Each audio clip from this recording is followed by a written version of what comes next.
And then I just bling this up for Sam. I did have to get some bling in here because, you know, I don't think she would have, she won't like it otherwise. This is another cookbook. I scanned it in, reduced it, and then grunged up the edges. And this is I have another cookbook. In the 30s and 40s, a lot of the cookbooks that came out were from appliance companies. In other words, if you bought a new stove, I mean, the designs and the abilities of the stoves and refrigerators changed so much that they literally had to show you how to use it. So this is from, I think it was a Hot Point cookbook. And then they'd have recipes on how to use that stove and what to do with it and what you can make in it. So that's what that's from. And then my recipe for my cherry chicken pasta salad, which is really good. Okay, here's my chicken again, another size. And I just kind of bling that up. And then these are just some old images I've had. And my dog's probably going to start barking because Daddy's home. Might be okay. Shh.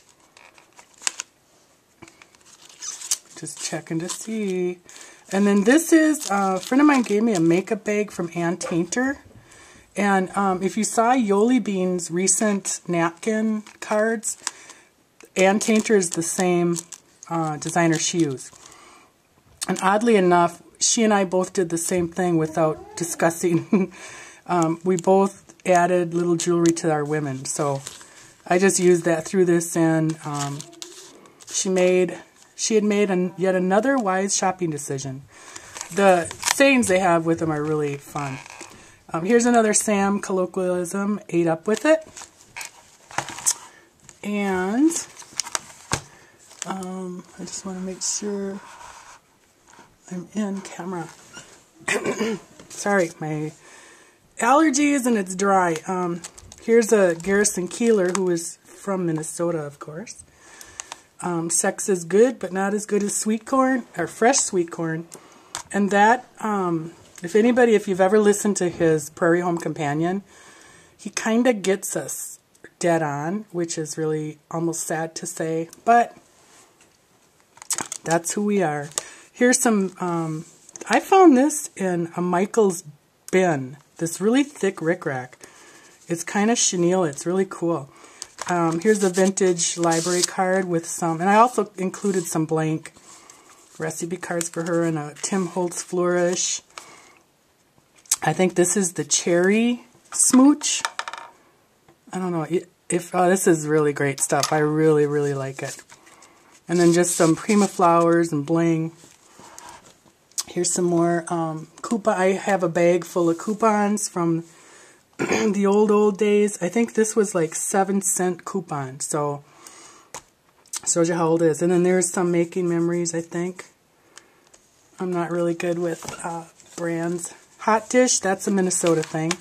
And then these are this paper and this one is from the Making Memories mistletoe. So, you know, keep that in mind. If you know, just because it's Christmas or just because it's Halloween or whatever, I mean, I'm sure you do.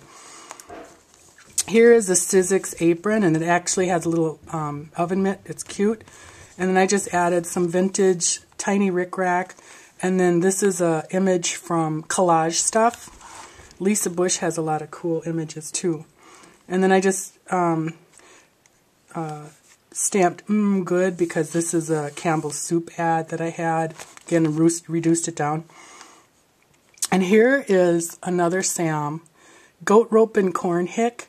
One time she and I were talking about how because of our accents, people might not think that we are, you know, some people tend to judge you by your accent or whatever, and maybe they don't think you're as intelligent as you are.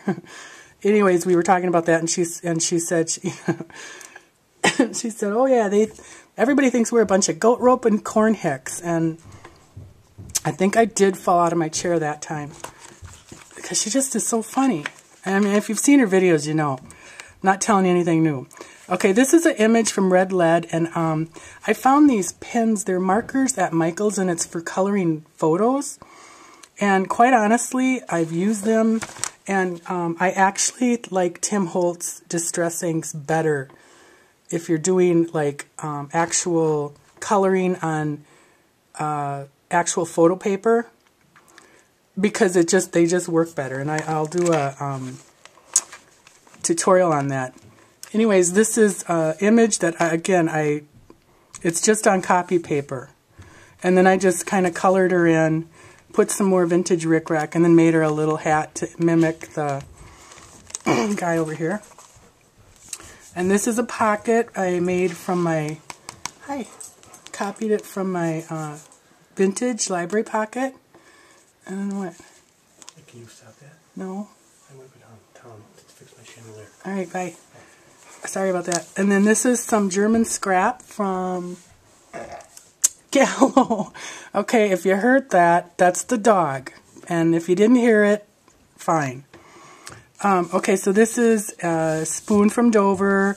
Oh, and these things, I actually have the original tags. They're vintage.